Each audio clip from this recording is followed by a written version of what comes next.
Okay, so today's video is not even going to be about setting actually. It's going to be a change from it, but I figured it would give you guys a lot of insight, for those in the hiring group and, for those watching this, just what recruiters look for when they hire setters and the sort of things that you need to have to really succeed in the field. After working with many setters, helping them get on offers, get that first set call and actually scaling and hitting their OTE, there were a couple things that I noticed that really stood out to me in what makes a difference between a good setter and a bad setter. And if you fill in the application, then you already know, if you filled it in, you've been faced with that question, right? It's one of those in there. Now, today I'm just going to kind of go over what makes an A player. Who is an A player? What are they like?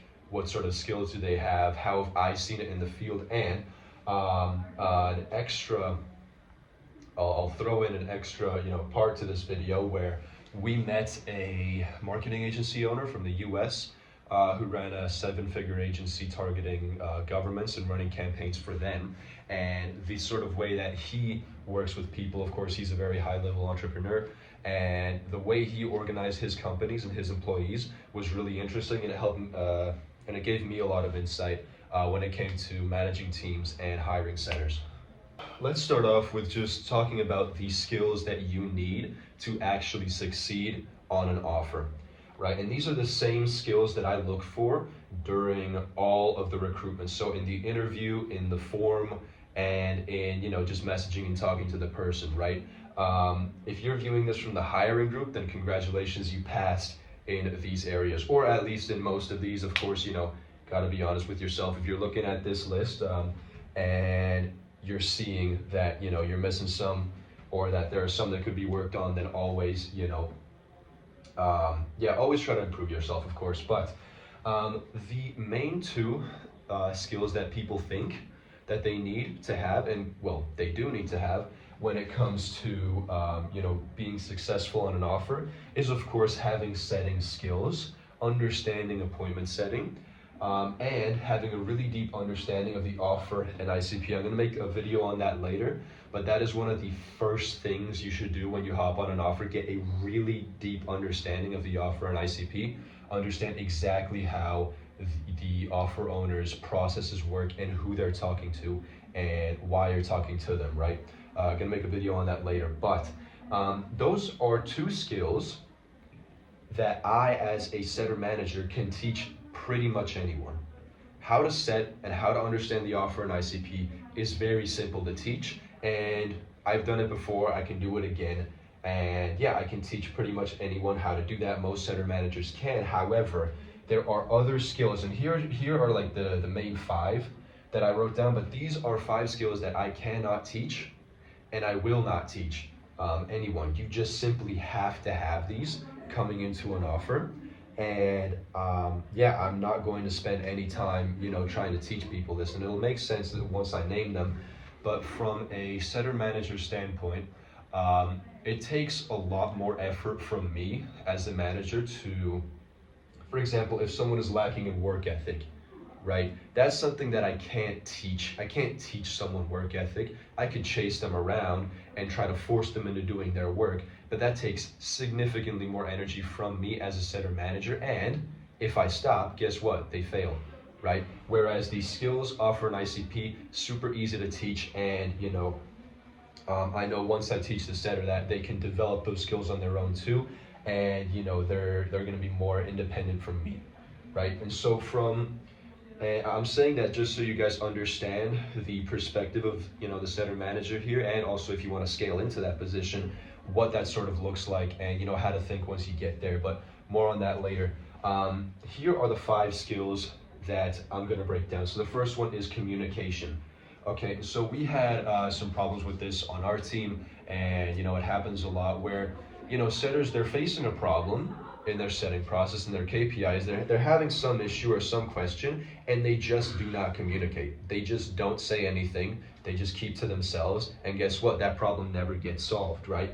At the end of the day, if you're on an offer, if you're a setter on an offer, do not be afraid at all to lean on the manager or lean on the offer owner to get better, right? And even if you're seeing something, if you have like some observations, tell it to the rest of the team, right? This is a team. You have to be able to work better, and you have to be able to communicate, right? And so the next one is problem solving, right? And that kind of ties into this as well. If you're seeing an issue in the setting process, if you're seeing an issue with the leads, offer, ICP, whatever the case may be, say it, but also try to think about how to solve it, right? Most setters, they just focus on their work and nothing else. When something goes wrong, they just kind of rely on the manager to do something about it. But if you want to scale, especially if you want to scale into a setter manager position, if you want to be a closer, then at the end of the day, you're usually more just focused on, doing your job. But in any case,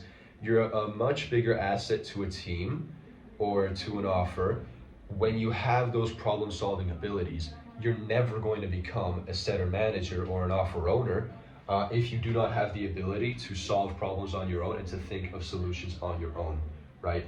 And I'll dive into this again later. I have a really good concept. I keep thinking about it, how this marketing agency owner explained it to us, but I'll explain that at the end. Then the third one is personality, right? Just as far as personality goes, I know, if you're more introverted, if you're more quiet, then that's all fine. But you just have to be the kind of person that is fun to work with, that is likable, that is nice to talk to, all right? And it really doesn't take a whole lot of effort to be able to do that, right? And so that's just one there that I look for in interviews too, especially, when you're talking to a setter manager, maybe say you're on an interview, okay? Smile, be likable, talk to them, because at the end of the day, they're putting you on their team. They're deciding on that call whether they want to work with you every single day, right? And if they just don't like the way you're talking to them, if they think you're negative, if you're not, bringing good energy to the team, then they're not going to take you. So yeah. And the fourth thing is coachability, okay? Do not, or you, like in this field, you cannot be offended, you cannot get mad when someone tries to give you advice and when someone tries to help you out, right? Okay, I understand sometimes, people are not that nice when they give advice, but in any case, take advice from everyone, okay? Always be an open book to this. I remember a hockey coach used to explain this to me. You're like a sponge, and you're trying to retain as much information from everyone as possible, right? And so that's a good way to think about it. Be a sponge for information, really. And then the last one is, last but definitely not least, is work ethic, right? And that's just self-explanatory. You have to be able to pull the weight. You have to be able to do it.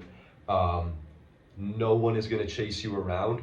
And if they realize that they have to chase you around, you've got like 3 days max before they look at the next setter that's more hungry than you, that wants to work harder than you and hop on the offer, right? So yeah, these are the 5 things. I call them the innate or unteachable qualities that I look for during interviews, and that pretty much every interviewer looks for. Now, they are unteachable for me, just because I'm not gonna be, I can explain it to them maybe, but I'm not gonna like actively try to help them with their communication. I'm not gonna chase them around and beg them to give me answers, or to communicate with me. I'm not gonna, beg them to think, not gonna beg them to smile more, right? Or to be coachable or to work.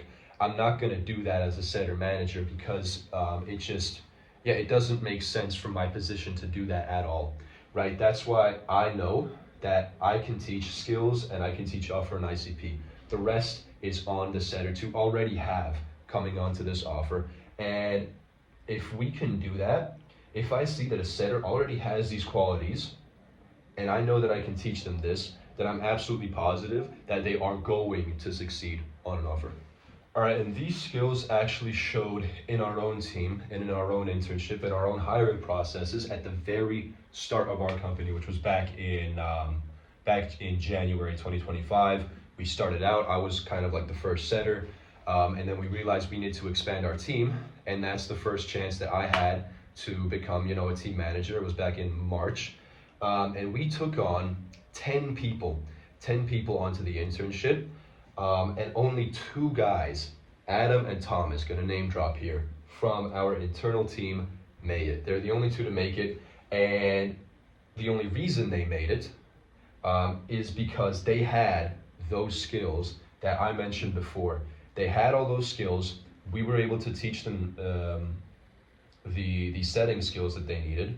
We were able to teach them about the offer, about the ICP, give them all that like industry specific, setting specific knowledge. And they were able to take it from there and get to, well, where they are now, where, they're helping out people on the second internship that we're doing right now, and they're helping out in the hiring group. If anyone has any advice, they always go to them, right?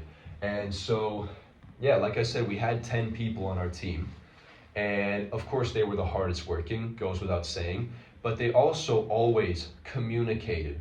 Whenever they had any issue, they would say it. Whenever, we gave them advice, they would take it. They wouldn't, get offended. They would understand. They would be like, okay, let me try to apply this.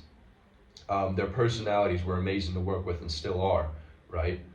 If they weren't, we wouldn't have even gotten this far. Because imagine, right, like you're on a team and you're working with someone that you don't like to see, that you don't like to talk to. Well, chances are, you're probably not going to work too well together. But the environment and the culture we have on our team is something that, is super, super special to us. And I'm really grateful that, these guys were able to pull through and really have that and really add that to the team. So that's another thing. And what else did I mention? Communication. Yeah, communication was there from the start. Thinking if I'm missing any skill there. But, what was it? Hold on. I'm a bit slow. Problem solving abilities, there we go, that's the one I was missing. But yeah, they had all of these, and that is the reason that they made it that far. We were able to help them and give them that knowledge, and then they took it from there because they had those skills. So this is a perfect example of that. All right, and so now I've been waiting for this part. We had a group call. It was, everyone from our closer network with the manager, the owner of a marketing agency from the US. He was doing around 7 figures a year, working just for government officials, right? Or people in government. He ran campaigns for them, right? That was his job. And so his name, Freddie Hart was his name.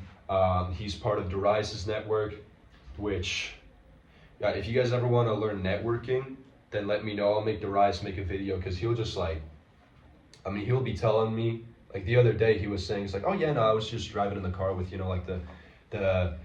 the guy that manages all the data for CNN, or just some crazy job title. He'll do this every week to me, just it's crazy what kind of network he has. But we're really lucky to have that, in Solna, because we get to learn these concepts. And so the reason I have this very deep message 1, 2, 3 written on the board is because this is terminology that we use pretty much every single day at Solna, and these are notes that I take during every single interview, right? Whether someone is a 1, a 2, or a 3, okay? And so I'll dive into the difference here. Now, before I do, be honest with yourself when you're evaluating this, okay? Because it's fine to be a 3. It's fine to be a 2. Not everyone needs to be a 1. Everyone has their place in a business. And depending on which one you are, then that kind of determines what path you'll take from being a setter. I know a lot of people, pretty much everyone that I talk to in the setting space, they're focused on scaling out of setting after a while, right? Either becoming a closer or becoming a setter manager, just scaling out of it. And so, let's dive into it. So to start off, 3s, right? This is what Freddie was explaining to us, kind of where he puts people based on these rankings. And so let's start off with 3s, right? So 3s are people that you can give them a guideline, you can give them a path, and they will do it, right? They know exactly what to do. They're hard workers. They know how to do it. You just have to give them guidelines, give them direction, kind of, make the road narrow for them, make it simple for them, and they'll do it. They'll walk, they'll walk that path, no problem, right? Now twos, or actually before I go on to twos, threes typically, the three is the average setter, right? You give a setter systems, you tell them, okay, what they need to do, and they'll do it, right? And that is a three. Now a two. A two is someone that you don't necessarily need to give a lot of structure to do the job, right? You can give them a problem and they will figure out a way to do it. You can give them some like brief guidelines, kind of, simple instructions on kind of how to do things, and then they'll manage to do it. They do not need a rigid structure to do their job, right? And so this is where you'll find setter managers typically, because as a setter manager, your job is more so, it's not super uniform, it's not always the same. When your setters are lacking on KPIs or when you're facing certain problems, you have to put out fires, but you have to think of, how you're gonna do it. There's not necessarily always a structured guideline for it. That's where these problem-solving abilities come into play a lot. That's why I was mentioning it earlier, problem-solving abilities, or the amount of problem-solving abilities in these three categories are like, they grow exponentially. All right, you'll see what I mean here. But yeah, this is where you'll find setter managers. You can't really give them, or you don't need to give them a super rigid structure. They can figure it out on their own. You can give them a problem and they'll, they'll already be able to organize people, organize ideas, and, bring solutions. And now the one. This is the rarest type of person. Of course, the most common are threes, and the most rare are ones. And ones are typically the offer owners. Okay? They have more or less, you can give them more or less zero structure, throw them into the fire, and they'll come out with a solution. Okay? And so this is what Freddie was explaining to us, where he has, certain editors that work on his videos. And so of course the editors, whenever he has a problem that, for example, he has a problem, he wants to make a video. Okay, he'll give that to a three. He'll give them structure, he'll tell them how to do it, and he'll give that to the three. That's how he'll delegate it. But if he has a bigger problem, maybe, I don't know, he wants to expand his agency into a different state or something more difficult, that's where he'll give the task to a two or a one, ideally, right? Because you can give them more complex tasks with pretty much no structure, and they'll come out of it with a solution, right? And so these are the rarest and the most really valuable types of people for offer owners, for CEOs. I mean, in any really setting, in any work setting, you'll see ones being at the top, in the CEO seat, in the manager seat, right? And so I look for these in every single interview that I do. And so again, if you are a three, there is nothing wrong with that, all right? If you want structure, I mean, there's nothing wrong with wanting structure. You don't want to take on a whole lot of risk, you just want to do your job, not worry about it, then you can go the three path and you can still make a lot of money there, right? But I look for it in every single interview that I do, because I know when we have a tougher offer that doesn't necessarily have that much structure or is going to need a bit more problem solving, then I'll put a two in there because I know a three would not be able to handle it, right? And if it's like, our structures our offers typically have a whole lot of structure anyway, so there's never really a need for a one in any of these. But if there's something that needs a bit more, work, doesn't have that much structure, it'll be either a one or a two each time. And so what this means for your path as a setter is also important. If you're a setter and you're a three, the ideal scaling opportunity for you is becoming a closer, because there you still have guidelines, you still have structure, you're still working pretty much underneath someone, you're not the manager. If you're a three, you don't like to take on a whole lot of risk, you just want to do your job, get out, then a three. If you are a two and you like the problem solving, you like the risk a bit more, you like, that challenge a bit more, then it's best for you to go on to a setter manager or a closer and a setter manager, right? But if you're a 3, setter manager is probably not going to be the job for you. And then if you're a 1, either you'll go towards being a setter manager or towards being an offer owner, right? So that's kind of how I put it in perspective in the setting space, in the sales space, right? Offer owner, setter manager, setter. It kind of goes down in a pyramid sort of way. And yeah, that kind of wraps up what an A player is, okay? And by the way, I also want to emphasize, being an A player doesn't mean you have to be a 1. Again, you can be a 1, 2, or a 3. Be very honest with yourself about these, okay? Don't just say, oh yeah, I'm a 1, I got this, when you don't, right? Or when that's just not up your alleyway, when it's not something that you're interested in, not the risk that you want to take on, right? Being an A player really boils down to those skills and understanding who you are, where you want to go, how you work, and all of that. And so this is going to give you a lot of insight, especially on your path as a setter, and gives you insight into how I think and how I, recruit setters. So again, let me know what you kind of got from this video. If anything didn't make sense, feel absolutely free to let me know. You can hit me up either personally or ideally in the group so everyone else can see it as well. And yeah, also if you have anything you want to see, maybe something broken down a bit more, one idea that I have for a video is, how to succeed on your first offer, or how to make sure, when you come onto an offer, you can set yourself up for success, build a good foundation. That's one that I'm going to be making here shortly.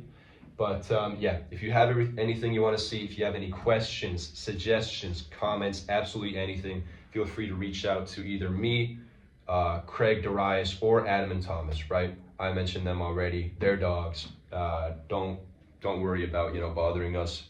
And yeah, motion.